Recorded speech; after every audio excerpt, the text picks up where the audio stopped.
bensana neQCTO wa reviewing isyllabus zethu zeprogram ezininzi siyazitshintsha njengoko besikade sine program ezikhona zindala zika NCV sinezinye ngoku esizazi-introduce ngoyiprogram esizibiza ngoba zi-occupational program esizenza kunye nosomashishini through i-SETAs amaqumrhu amele osomashishini sidevelop iprogram ezintsha ezisiqinisekisileyo ezo program ezo zithetha nalento ifunwa ngosomashishini ngoku. Asina syllabus ngoku ezawufumanisa uba sitisha abantwana ngo-2026 isyllabus eyayenziwe ngo-1976 50 years ago. We are teaching them isyllabus eyenziwe ngoku esiyaziyo uba after 5 years funeka siyireviewile lo syllabus uyitshekishe into yoba ingaba iseyiyo na. So sikwelo shishini sikwelo phulo. Eyesibini ke osomashishini abasakhasayo sifuna usiqinisekisa uba intsebenzisano yethu siyayiqinisa nabo kuba not bonke osomashishini bazaba ngosomashishini amakhulu. Ubuya kulamazwe apha entshona yase-Asia ubudibanisa lamazwe apha ko-South Korea uyawufumana amashishini amaninzi ahlumise olwaqoqosho lalangingqi ngamashishini amancinci. So amashishini amancinci siyawabalula kakhulu. Yiyo le nto phaya ekholejini sine-Center for Entrepreneurship of Rapid Incubation esiyincedwe nguSEDA local Small Business Development. uSEDA uestablishele la center sinomanager okhoyo phaya uMiss Ngwadla oyi-coordinator yokuqinisekisa into yoba abantwana sibatitshayo sibafundise noba mabazimele bazakhele awamashishini bangaxhomeki kuqeshwa bazivulele umsebenzi. So indlela esisenza ngayo loo nto leyo imandate esiyinikwa nguSEDA ayikokujonga abantwana sibafundisayo kukujonga ulutsha olungaphandle lungasebenziyo nalo singafocus kwabethu abantwana nosomashishini abasakhasayo abakhoyo siyazi-arrange into ze-trainings nabo. Besanduqala apha kuFebruary besanduqala apha kuFebruary njengoba besanduqala apha kuFebruary nje ubhizi ziiprogram ezifuna uqinisekisa into yoba si-roll out ii-programs zoxhasa osomashishini bancinci sezikhona besezeziqalile ii-programs sibhizi loo nto leyo uqinisekisa uba siyabaxhasa osomashishini abasakhasayo.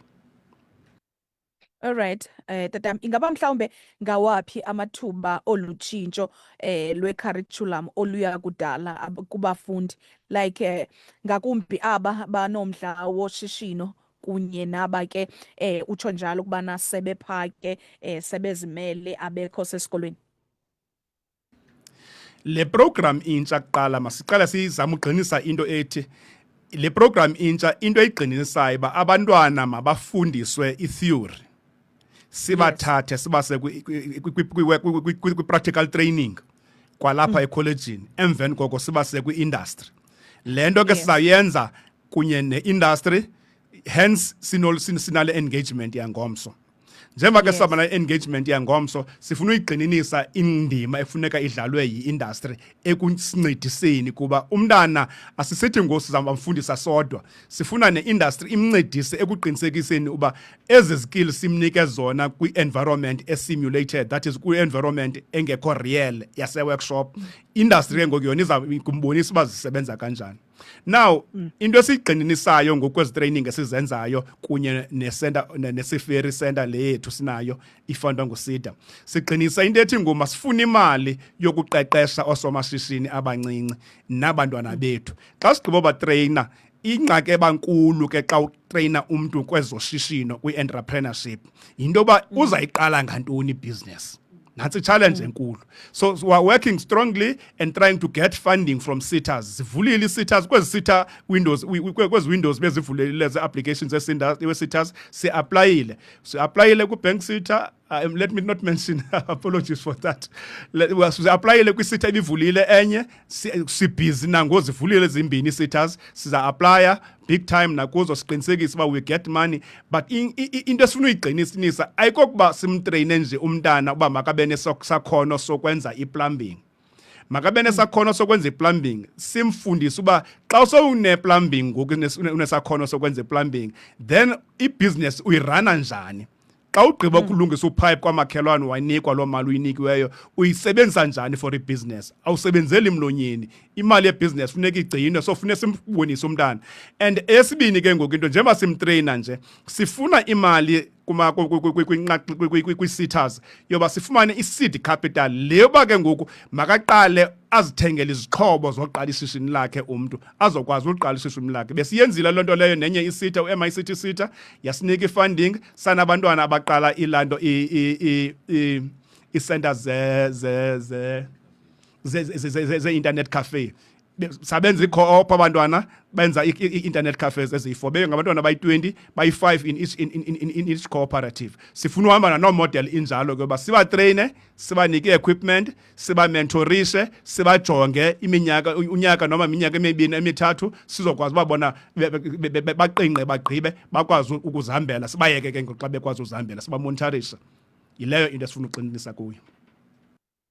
Alright, siyabulela kakhulu tishala unqununu wase Ikhala TVET College uMr Nhlangano. Sihleli naye ke mphulaphuli apha enkqubeni sincokola naye ke. Tatam, before ndikhulule, ingaba mhlawumbe ngophi umyalezo okunqwenela ukubhekisa kubafundi base Ikhala TVET College malunga nale nhlangano othetha ngayo, othi nidibana noosomashishini ukwenzela bona ukubana bakhule kwizakhono ezahlukileyo ukwenzela uba bakwazi ukuzimela kwilixa elizayo?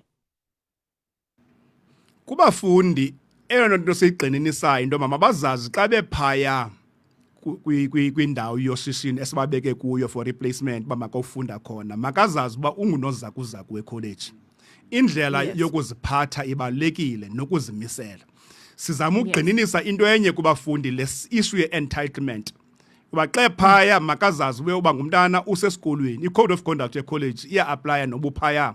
So xa bephaya mabazimisele bawuthengisa ikholeji kakuhle, alazi into yoba ikamva lakhe akayanga phaya ukuba makafumane exposure afumane idiploma qha, uyozimaketha naye uba angathathwa pha uba kwisithuba aqeshwe abe permanent. Ngumyalezo esiwuthumelayo kubafundi loba mabazimisele xa bekwi-placement, usomashishini azobona ulutho kuye, azobona i-value kuye enobangela uba athi lona akasahambi ndiyabathatha aba bantwana.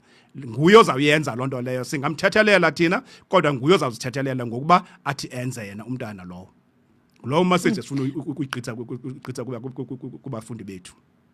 Mr Nhlangano, siyabulela kakhulu tatam ngexesha lakho apha enkqubeni. Siyabulela kakhulu mama umsasazi, ube nemva kwemini entle nabaphulaphuli. Enkosi.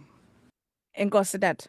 Mr Nhlangano osuka ke pha ke Ikhala TVET College inqununu ke iyakhona, besincokola khona ke ngekamva labafundi, ngoba ke abafundi baqeqeshelwa khona ukuze bazimele kwilixa elizayo. Nanjengoba uyazi ke mphulaphuli ko-economy yale country, njengoba usazi ubana kukhona ke intswelangqesho eninzi. Kubalulekile into yobana ke le nto uyifundayo phaa esikolweni ukwazi ukubana uyoyi-implementa phaa ekuhlaleni. Sawubaleka ke siye engomeni.